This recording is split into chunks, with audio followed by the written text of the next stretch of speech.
Lucas capítulo 11. Jesus estava orando em certo lugar.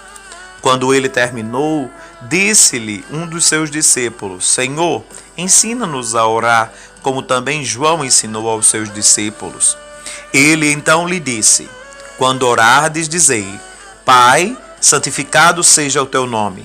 Venha o teu reino, seja feita a tua vontade, assim na terra como no céu. Dá-nos cada dia o pão cotidiano. Perdoa os nossos pecados, pois também perdoamos a todos que nos devem.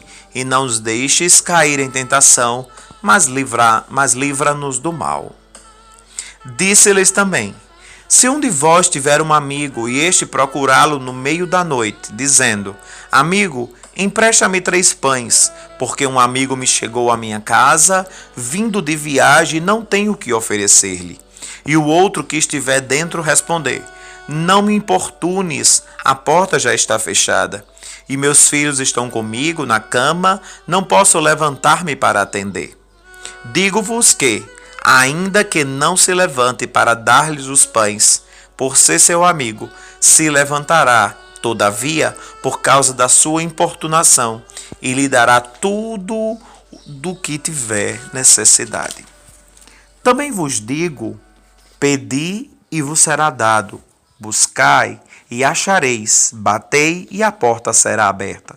Porque todo o que pede, recebe, quem busca, acha, e quem bate, a porta será aberta. Qual pai dentre vós que, se o filho pedir pão, lhe dará uma pedra? Ou se lhe pedir peixe, lhe dará em lugar do peixe uma serpente? Ou ainda, se lhe pedir um ovo, lhe dará um escorpião? Se vós, sendo maus, sabeis dar boas dádivas aos vossos filhos, quanto mais dará o Pai Celestial o Espírito Santo àqueles que o pedirem. Jesus estava expulsando um demônio que era mudo. Aconteceu que, saindo o demônio, o mudo falou, e a multidão ficou maravilhada. Alguns deles, porém, disseram: Ele expulsa os demônios por meio de Beelzebu, príncipe dos demônios. Outros, a fim de o provar, pediam-lhe um sinal do céu. Mas, conhecendo ele seus pensamentos, disse-lhes: Todo reino dividido contra si mesmo será assolado, e a casa dividida contra si cairá.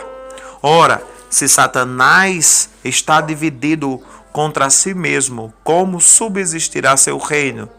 Pois dizeis que eu expulso demônios por meio de Beelzebu. Se eu expulso demônios por meio de Beelzebu, por meio de quem os expulsam vossos filhos? Por isso eles mesmos serão vossos juízes. Mas se eu expulso os demônios pelo dedo de Deus, certamente a vós é chegado o reino de Deus. Quando o valente guarda, armado sua casa em segurança, está tudo quanto tem.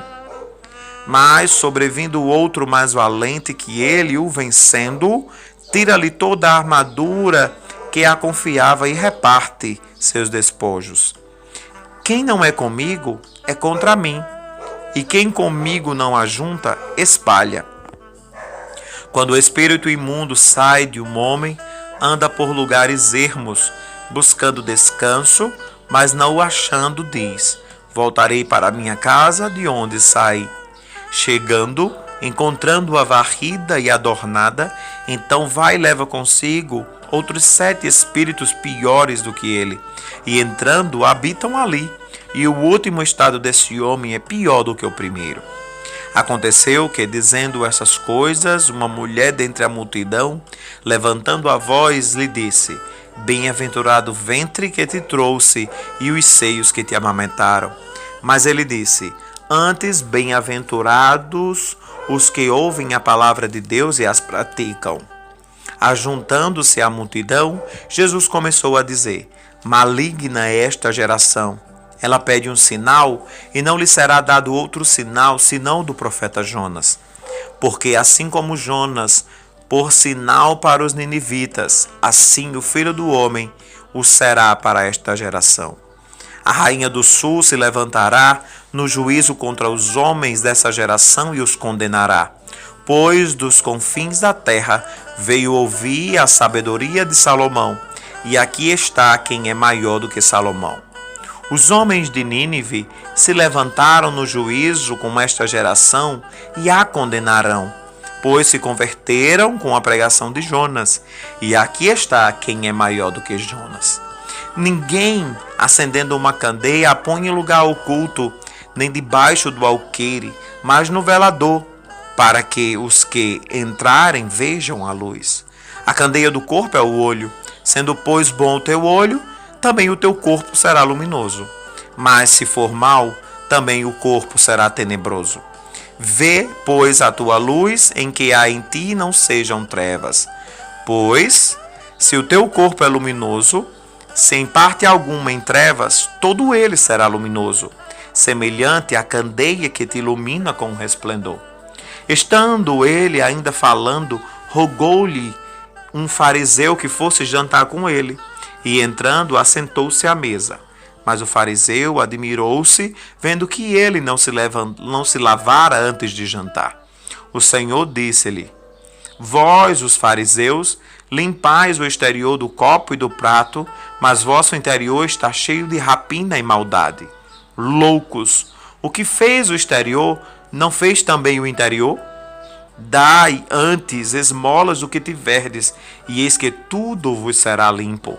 Mas ai de vós, fariseus, que dai o dízimo da hortelã, da arruda e de toda a hortaliça, e desprezais o juízo e o amor de Deus. Importa fazer estas coisas sem negligenciar outras. Ai de vós, fariseus, que amais os primeiros assentos nas sinagogas e as saudações nas praças. Ai de vós, escribas e fariseus hipócritas, pois sois como a sepultura oculta sobre as quais os homens andam sem o saber. E então um dos doutores da lei lhe disse: Mestre, quando dizes isto, também nos afrontas. Ele, porém, respondeu: Ai de vós também, doutores da lei, que sobrecarregais os homens com cargas difíceis de transportar, e vós mesmos nem ainda com um dos dedos tocais essas cargas. Ai de vós que edificais os sepulcros dos profetas, e vossos pais os mataram. Bem testificais, pois, que consenti as obras de vossos pais, porque eles os mataram, e vós edificais os seus sepulcros. Portanto, diz também a sabedoria de Deus: Profetas e apóstolos lhes enviarei, e eles matarão uns e perseguirão outros, para que desta geração seja requerido o sangue de todos os profetas, que desde a fundação do mundo foi derramado, desde o sangue de Abel até o sangue de Zacarias, que foi morto entre o altar e o santuário. Assim vos digo, será requerido desta geração. Ai de vós, doutores da lei, que tirastes a chave da ciência.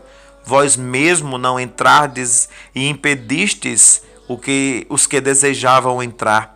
Dizendo-lhes isto, os escribas e os fariseus começaram a provocá-lo com insistência a fim de fazê-lo falar acerca de muitas coisas, armando-lhe ciladas para o apanhar em alguma coisa que pudesse dizer. Lucas capítulo 11.